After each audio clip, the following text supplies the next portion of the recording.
Estou escrevendo isso porque minha família se recusa a conversar sobre esse assunto. Eu sou o único que não consigo tirar o que aconteceu da minha cabeça.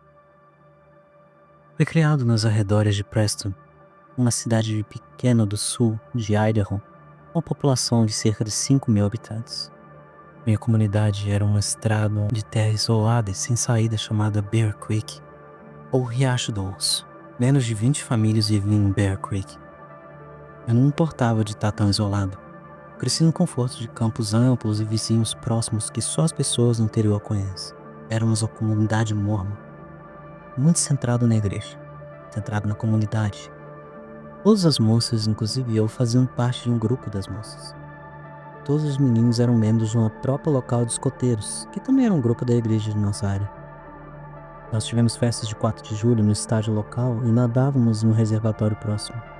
Era uma comunidade boa outra. Minha casa, uma casa de fazenda de 92 anos construída pela minha tataravó, estava situada em uma pequena colina cercada com um amplo campo de grama de um lado e uma estrada de terra serpenteante do outro. Do outro lado da estrada estava o fundo do riacho. O sul de Idaho é classificado em um clima desértico, portanto, não cresce muita coisa fora dos campos irrigados, além de arbustos e sálvia de rebagas. Os fundos dos riachos eram a exceção. O riacho alimentava o crescimento de um espesso emaranhado de arbustos do salgueiro. No final do outono, costumávamos descer ao fundo e colher as sementes de salgueiro branco e felpudo para decorar as cercas da nossa garagem. Sendo tão isolado, não era incomum que os animais descessem das montanhas.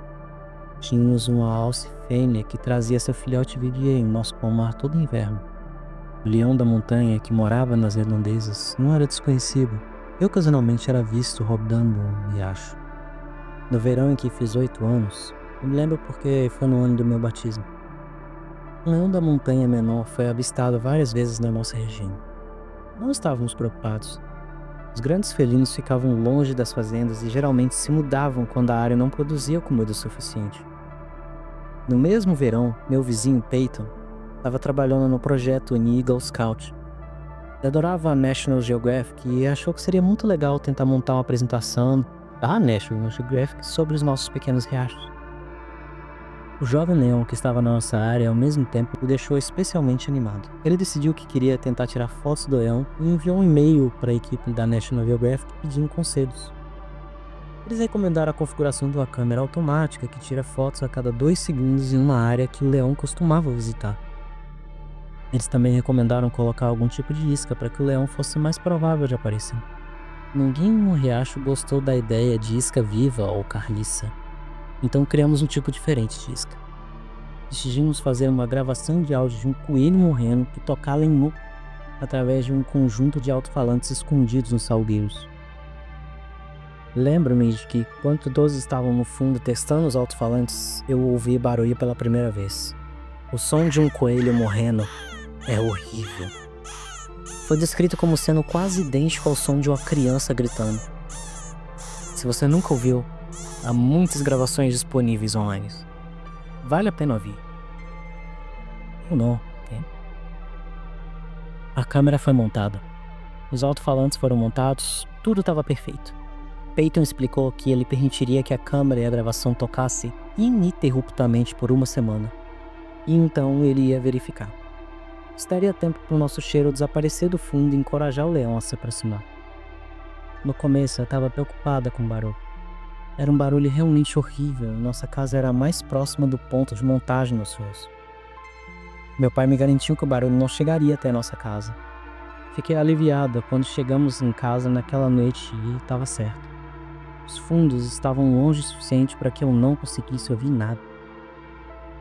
Lembro do Peyton no dia seguinte da igreja.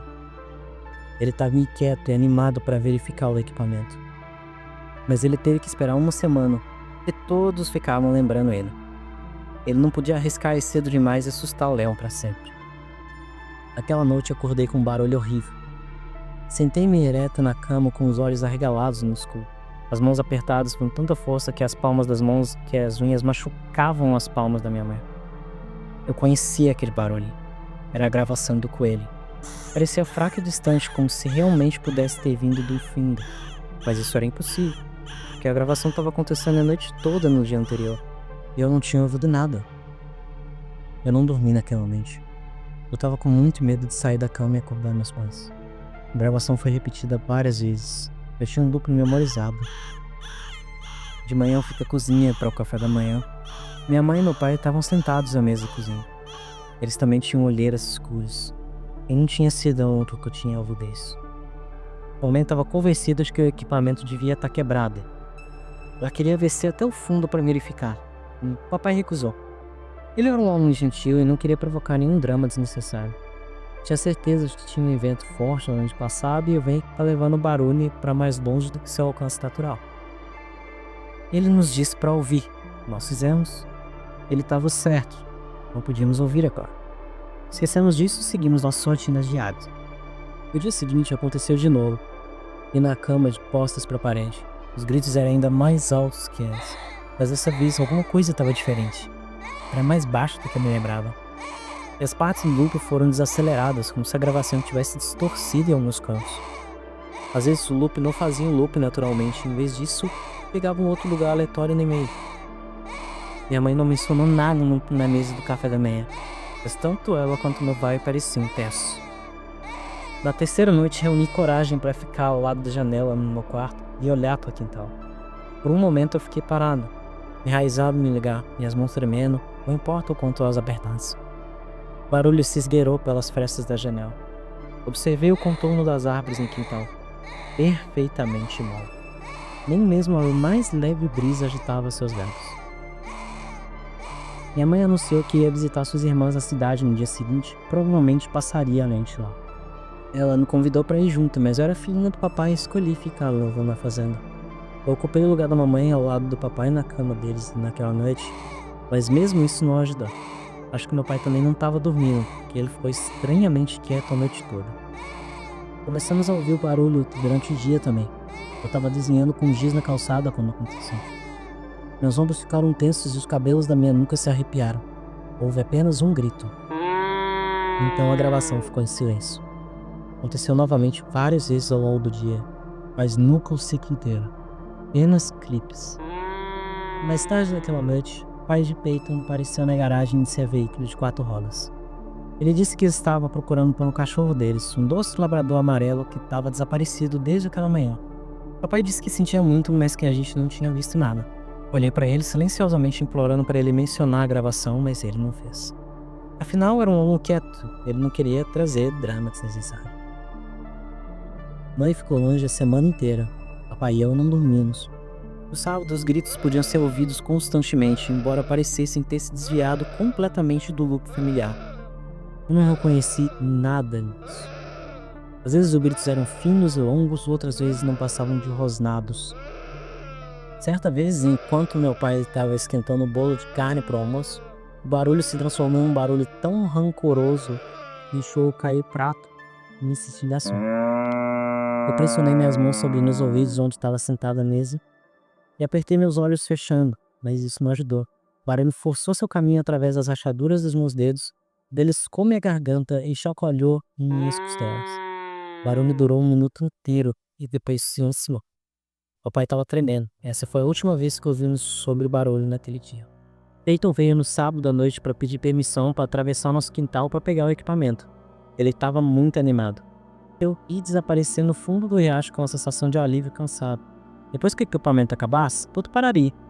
Mas mal podia esperar para ter uma noite inteira de sol.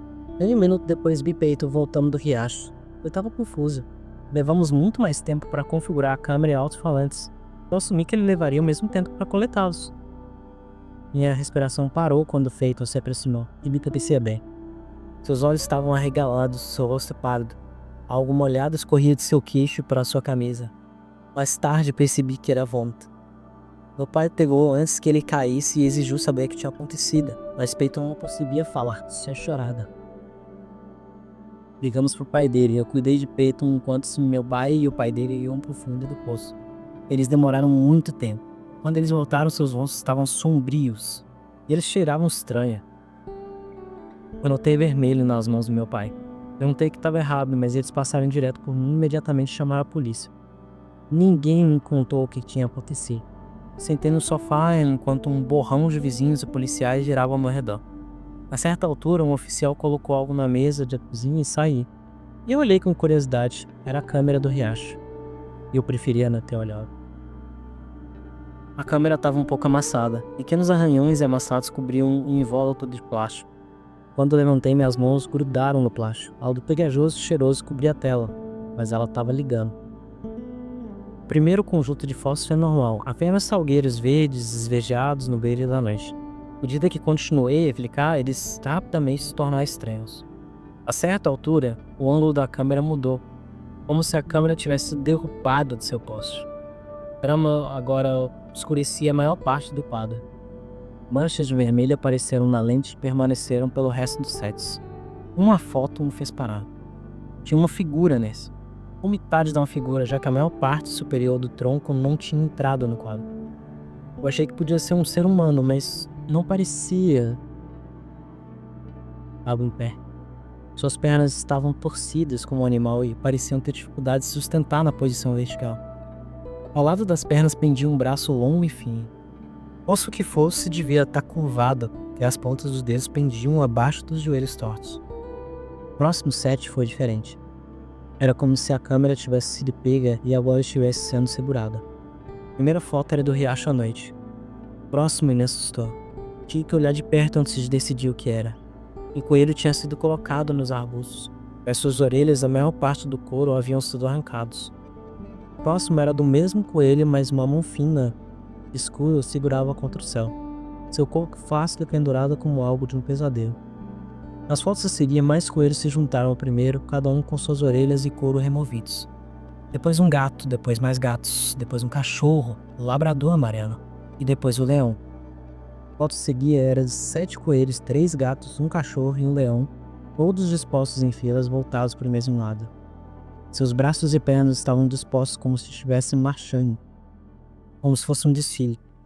Todos os seus escalpos haviam sido removidos e pequenos reflexos brancos dos seus crânios podiam ser isso.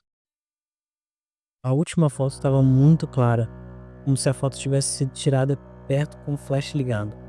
Um olho dominava a moldura, mas estava amarelado e áspero, e tinha uma pupila em barra como a de um cavalo. No canto inferior, a borda de uma boca podia ser vista, sem lábios, só dentes, afiados e pequenos, com grandes lacunas entre eles. Eu preferia não ter olhado. Eu vi meu pai falando com a polícia lá fora. Disseram que os alto-falantes estavam com defeito. A gravação só havia tocado a primeira noite.